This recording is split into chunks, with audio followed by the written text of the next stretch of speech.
I am never going to let YouTube decide my shiny Pokemon hunts again. Back in January, I created YouTube polls for thousands of people to vote for their favorite Generation 9 shiny Pokemon based on the 18 typings available in the Pokemon franchise. And in March, I set out to find every single one of those shiny Pokemon that you guys voted for. But the catch is that whether I already have the shiny or the shiny wins two separate polls does not matter. I have to find the exact shiny Pokemon that you guys voted for. And with 12 of the 18 typings already found, it is time to start the beginning of the end. Starting today's journey with your favorite fairy type Pokemon of Generation 9, Fidough. This adorable uncooked pastry who gets a little bit toasty when it's shiny. Now, there's really only two good options for this hunt. The path in the very beginning of the game or the town of Alfornada. Being that I'm going for efficiency and that I've done this hunt already in a live stream, decided that Alfornada was going to be our best place to find the shiny. And with my sandwich made, I began hunting. Now, yes, this is the best place for the Dodog, but let me tell you that it is absolutely not perfect. See, this entire town is surrounded by fairy-type Pokemon, so even using a fairy encounter sandwich isn't going to make this hunt a walk in the park. During this hunt, I noticed that there's a ton of keys floating around, and there's a really good chance at me finding a shiny Klefki rather than a shiny Fidough. But I really didn't think that I was going to be able to spot it because the Pokemon's so small, and I'm not really looking for it. As you can see, there's a ton of Klefkis floating around, which is not the best thing for us. However, the town resets tends to allow for hordes to spawn in relatively quickly, so there's a chance that there's a shiny Klefki floating around out there, and I just will not see it. Or that's what I thought was going to be the case. Oh, yo, that's a shiny Klefki. I actually spotted it. I don't know how. There it is, the gold band. Dude, that looks sick. That's a sick shiny. Take the risk. Boom, critical capture just like that. It's too easy. Shiny Klefki has been obtained, so we do have a shiny. Now we just gotta find the shiny Doggo.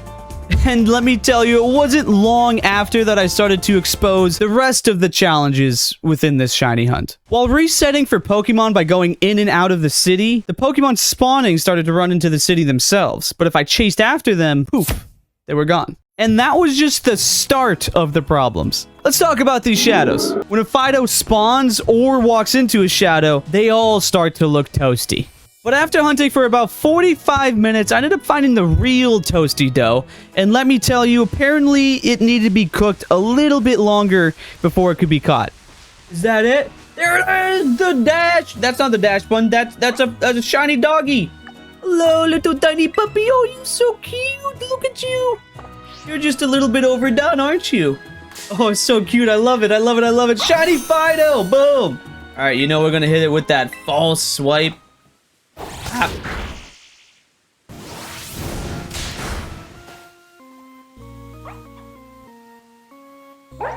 I hate this game. I hate this game. I hate this game. I hate this game. Why does it know double edge? Why does that cute, adorable little dog know double edge? Who programmed it so an adorable little dog... There it is! Oh my gosh! Oh my gosh, the redemption is so quick! It's in the same exact spot as well! Oh my gosh! Okay. Okay, let's run it back, baby. Run it back. That was literally the first reset. Just keep the clip rolling at this point. How is that? How does that happen? How does that happen? Immediate redemption, second sandwich...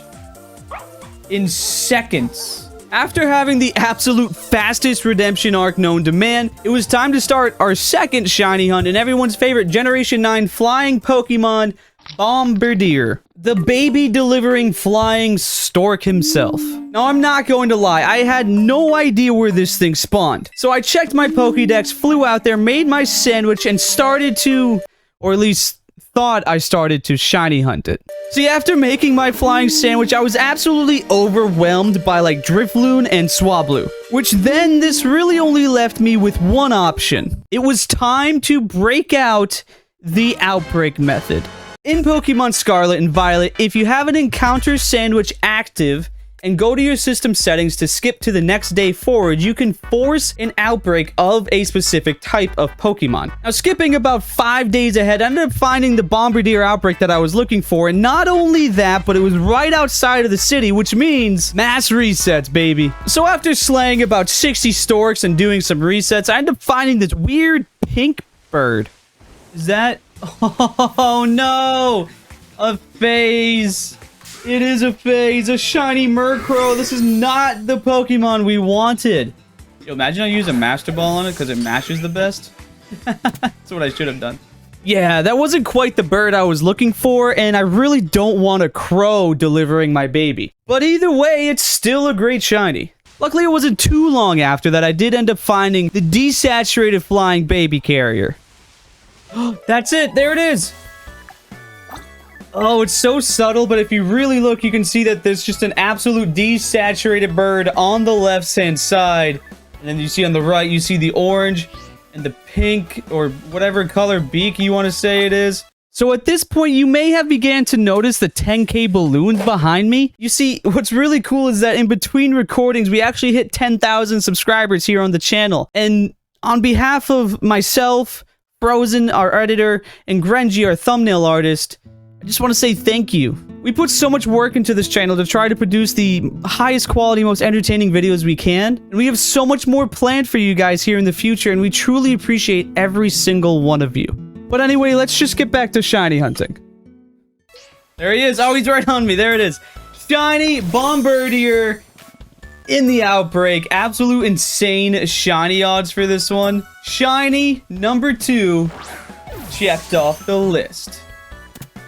We've 2 shinies down, but now is where things really start to get interesting. Remember back in the beginning when I said no matter what, I had to go by what the polls decided? Well, turns out YouTube really likes samurais because King Gambit won both the steel and the dark typings. And honestly, I agree. It's a fantastic shiny, even if it does have nipples. Now, unfortunately, you can't find this Pokemon in the wild, which means we're going to have to shiny hunt for its pre-evolutions, Pawniard and Bisharp. Luckily for us, both of these spawn quite regularly in the bamboo forest over on the east side of the map. I decided for this hunt that because it won both categories, we'll be using 2 separate sandwiches, a dark and a steel sandwich. I started with the dark sandwich, which was just horribly stressful. My fillets were falling, the cucumbers were slipping off, and there's just absolutely no way I'm going to put a top bun on this sandwich. Not only that, but not long into the hunt, did the dark sandwich really start to show its true colors. With it, I started to see a ton of low kicks, which is a brand new bug and dark type Pokemon introduced in Generation 9. And with just how many were spawning, I just had this hunch that we were inevitably going to... Oh, there's a shiny.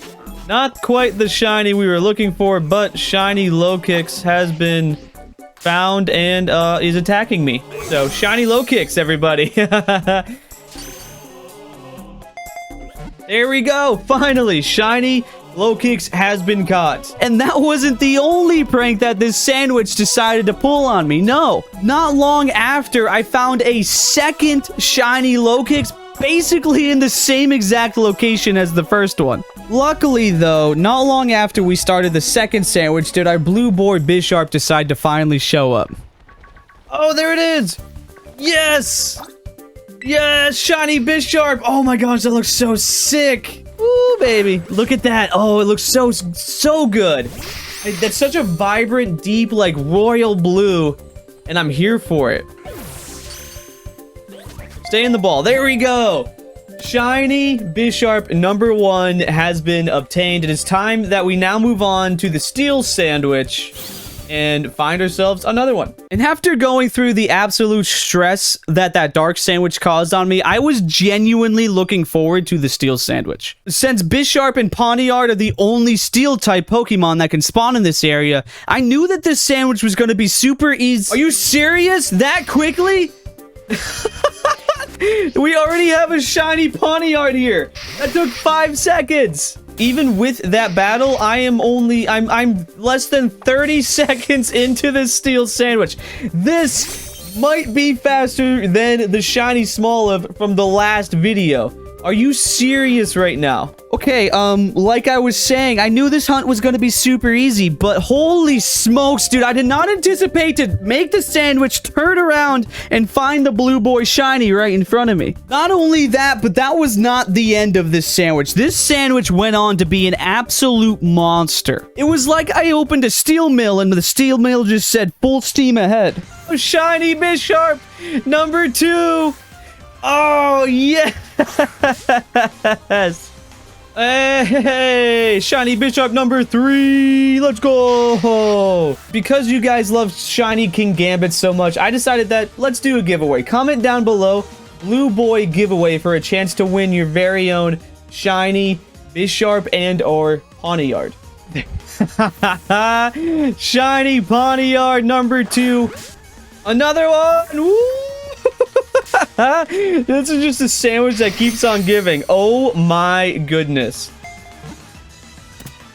Now that I literally have an entire team of these blue steel boys, it was time to evolve them into the proper samurai that they were meant to be, King Gambit. Something that I thought I knew how to do until I went around for about 15 minutes just slaying Bisharps with absolutely no results. Now, in order to evolve your Bisharp into a King Gambit, you must first make sure that yours is holding what's called a leader's crest. Not only that, you have to take yours out and slay 3 wild Bisharp to become the true champion of the bamboo forest. However, it turns out that auto battles don't do the trick. You have to actually encounter the Pokemon, fight it physically, and then evolve your Pokemon. And that's something I learned the hard way. After conquering all of the land, we finally got the 2 twin warriors that we sought after, King Gambit. 4 shinies found, and only 2 remain. Next, we're going to be moving on to an absolute fan favorite. Now, technically, all of these are fan favorites because the fans voted for them, but like this is like a really big fan favorite. And if you're familiar with Shiny Catherine, you might know where I'm going with this one. Shiny Paldean Wooper, or as I like to call it, Pooper. Listen, I know some people might not like it, but that's a hill that I'm going to die on. Now, at this point, I have like 3 or 4 of these things at least, and I spent so many hours in the swamp that Shrek is going to start charging me rent. But unfortunately for Shrek, I'm not going to be paying that rent for very long. You see, I made my poison-type sandwich and began going around, and with the very first lap of the swamp, I found none other than a shiny Krogunk. Not quite the shiny we were looking for, but it's still a really good shiny to find. We got this super quick. It was literally only like maybe 2 to 3 minutes into the sandwich, and we have a shiny already, which is fantastic. However, it's not the shiny Wooper that we were looking for. Now, I wasn't too worried about paying Shrek's rent because ultimately our shiny luck was so cracked at this point. I didn't anticipate spending too much time in the swamp, and I was right because within 10 minutes of hunting, we found the shiny Paldean Wooper we were looking for. There it is! Shiny Wooper! Oh my gosh, thank God. Only 10 minutes. 10 minutes of sitting in the swamp, and there's the shiny Wooper. I have so many of these guys, but they are super cute and super adorable, so let's catch it. Oh, baby, there he is. Shiny Wooper. God. We have found so many shinies in this video, and even more if you count the YouTube Decides trilogy as a whole. But we saved the absolute best for last. Stemming from one of the most infamous shiny fails on the internet, and being one of the first Pokemon we were ever introduced to the Paldea region, Shiny Lechonk. Alright, so for this very last hunt, you might notice that we are indeed back at the house, and we're going to work our way over to Poco Path. Without further ado, let's make our sandwich. I'm not going to lie to you guys, as I make this last and final sandwich, it's kind of crazy to me that I'm actually finishing this challenge. This has been weeks in the making. So many shiny Pokemon have been caught throughout this series, and so many memories made. So I hope you guys enjoyed this series, and if you want to see more shiny hunting challenges just like this, make sure you subscribe down below, because that's what we do here. Am I getting emotional over a bunch of shiny pixels and excited to find a shiny pink pig? You better believe it. There it is! Yes, the last and final shiny of the YouTube Decides trilogy. Lechonk! There he is in all of his pink glory. Shiny Lechonk, the 18th YouTube Decides shiny Pokemon. Going in the Dusk Ball, you know it's the best ball in the game. And there you have it. These are YouTube's favorite shiny Pokemon according to all 18 different typings available in the Pokemon franchise. If you guys enjoyed this series and you want to see more shiny hunting shenanigans, hit this video right here, and I'll see you in the next one.